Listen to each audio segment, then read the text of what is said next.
So we need to talk about Falcon and Winter Soldier. I thought about doing reviews because I loved WandaVision. Was really disappointed at the end. Loved the first few episodes of this, and now it's just crashing and burning. Okay, so episode 4, loved the opening scene. That scene with like Bucky Sebastian Stan can like move his face with emotion so well. And then we have that last scene with John Walter with the blood on the shield, and it's like replacing that, and it's symbolic and it's wonderful. The rest was a crap show. Like, okay, it's called Falcon and Winter Soldier. And I was really excited when we got to see it because I like Sam as a character, but like again, I was kind of more on the like Bucky get the shield because of the fact that Sam, we don't really know him much as a character. We know him as adjacent to Steve. We don't really know him that much as a character. It took to the first episode, like, what does his family look like? And what does these things look like? And what is his past? Like, I have watched them a lot, but I don't feel like I ever felt hugely connected to Sam as a character. I felt connected to his dynamic with Steve. And I felt different about that with Bucky. Bucky, we really get to see him as a person without that. And then we also get to see Sam, and we get to see him in relation to other characters. I'm still waiting for more like introspection. What does Sam drive? What are the things that he as a person care more about than just the dynamics between him and other characters? And I think that that can often happen with Black characters where it's like, see, here's all their dynamics. Let us know about their personal psychology and the things like that. Like, even when we see him in therapy, it's about his relationship with Bucky, and in the end, even like him taking down and not choosing the shield and stuff like that is brought back to Bucky and not Sam. And I would like to see that. And talking about that, like, Lemar was just murdered. I am pissed. I was like, yeah, I'm here for like, you know, showing the dark side of soldiers and like patriotism and stuff like that. And then we have Lemar questioning him and stuff like that. Kill John Walker and we're gonna get Lemar. It's gonna be great.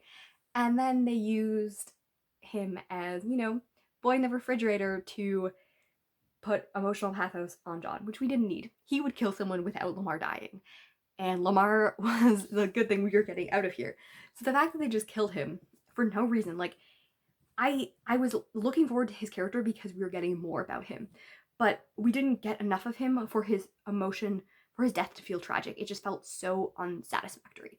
And it's like, in earlier episodes, we were trying to like, yeah, we're actually going to talk about, you know, police profiling and like, you know, John Walker using police violence and justifying the fact that he is the law. Like, those are interesting things, especially as we see him and how he sees Sam as his wingman rather than his partner, which also speaks a little bit to how he sees Lemar.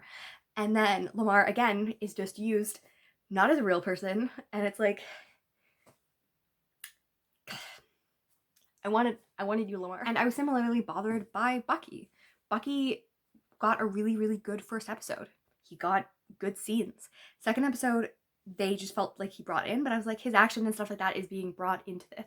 Even though we're not seeing the emotionality we saw in episode 1, we're seeing other elements of him. And then last episode, he was just Winter Soldier, and this episode, he barely spoke. Like, he gave John sass, but outside that, we barely saw him. And it's like, we open this scene with his such great acting and these things, and then we continue on to see him acting like I don't think Bucky would, and it's so frustrating. And then even in the end, like, where's the thing? We're talking about supremacy, we're talking about how this means a super soldier, and there is no other Stephen Rogers. And we're not getting his point of view. Like, Sam is the one who says, like, what about Bucky then? What does Bucky feel about this? Because Bucky really wasn't corrupted, he was brainwashed. So what does that say about him? Because now he still has a super soldier in him. He has overcome the programming in his brain, and he's not killing people or doing things. Like, he's not being violent. So really, does that not prove Zemo? But we actually get more Zemo and John Walker than we get Bucky in this episode, and it's frustrating. And again, it's like, Sam is interesting and stuff like that, and I know that they're rewriting the COVID thing, so like they got less emphasis on stuff like that, but like, Sam again is kind of being resolved into this person who is in dynamics to other characters rather than actually seeing him. It's like, it's supposed to be about Steve and Sam.